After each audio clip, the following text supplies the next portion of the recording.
You won't believe what happened when a single dad janitor, mopping the marble floors late one night with his twin daughters, spoke Korean to the silent CEO. What he said changed everything.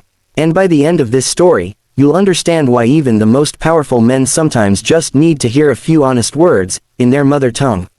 So, if this story touches your heart, don't forget to hit like, subscribe, and share this with someone who believes kindness still exists. Because sometimes, the smallest voices, those of two little girls, can echo the loudest. It was past 10 p.m. Most of the high-rise office had long gone quiet, except for the soft hum of the floor polisher and the playful giggles of two small girls chasing each other in their socks down the gleaming hallway. Their father, Daniel Choi, a janitor in his late 30s, worked silently and steadily, pushing his mop across the tiled floor of the 42nd floor of the Orion Tech Tower. He never let his girls out of his sight for more than a second, never after what they'd been through.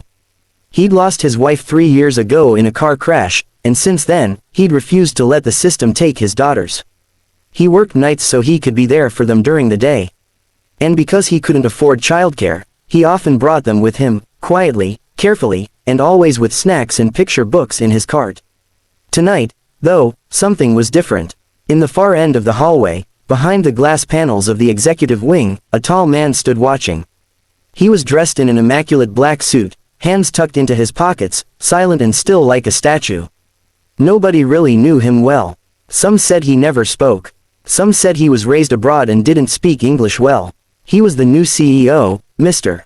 Ji-hoon Park, a tech genius from South Korea who had just quietly acquired the company 3 months ago after a hostile merger.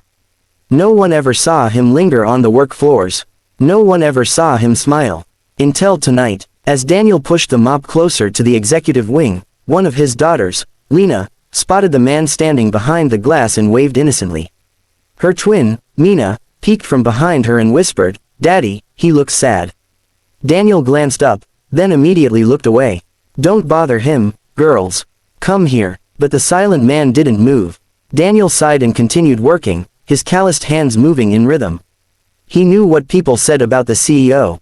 A ghost, a machine, cold and unreachable, but something inside him, a voice he hadn't heard in years, whispered that silence can mean sorrow. And sorrow always recognizes sorrow.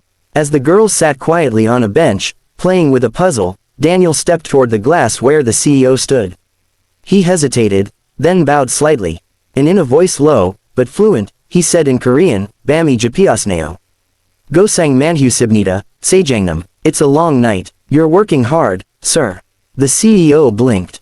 His expression didn't change, but his eyes flickered, just for a moment, with something deeply human. Daniel, realizing the man understood, added softly, "Dangsindo gyogi bogo sipgesjo. You must miss your family too."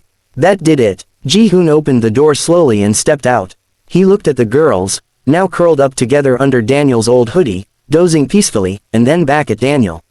"You're Korean," Ji-hoon said, his voice tinged with surprise, and something else, relief, perhaps. Daniel nodded. "Born in Busan, raised here." Ji-hoon's shoulders dropped slightly, like someone finally exhaling after holding their breath too long. "I haven't heard Korean like that in months," he said. "It sounds like home." They sat in silence for a few seconds. Daniel spoke again. "They told me not to bring my girls. Said it was unprofessional, but I can't leave them alone. I can't let them feel abandoned." Ji-hoon's eyes softened. "My father was like that. Always too busy. Never spoke to us in Korean. Wanted us to fit in. But sometimes, you just want someone to say your name the way your mother did." Daniel smiled faintly. "That's why I never stopped teaching them Korean. Even if they're growing up here." Ji-hoon looked at the twins again. "They remind me of someone. My sister and I, before things got complicated." There was another pause. Then Ji-hoon did something no one expected. He sat down on the bench next to the girls and gently covered them with the jacket that had slipped off. "Would you come back tomorrow morning?" he asked suddenly. "I have a meeting with our. I'd like them to see what real commitment looks like." Daniel blinked. "You mean, you're not going to be mopping these floors much longer?" Ji-hoon interrupted, a quiet strength in his voice. "I think this company could use someone with your work ethic and heart." From that moment, everything changed. The next morning, Daniel showed up, with his girls, in a clean shirt and tie. HR was waiting. So was Ji-hoon. Within weeks, Daniel was promoted to facilities manager. Then, within months, Ji-hoon personally enrolled Daniel in an evening program in business operations, fully paid for by the company. The girls, they were enrolled in a school for gifted children, also courtesy of a private scholarship Ji-hoon created under their mother's name. But the most unexpected part, every Friday evening, Ji-hoon would come down from his penthouse office, roll up his sleeves, and help Daniel sweep the back hallways. He said it helped him feel grounded.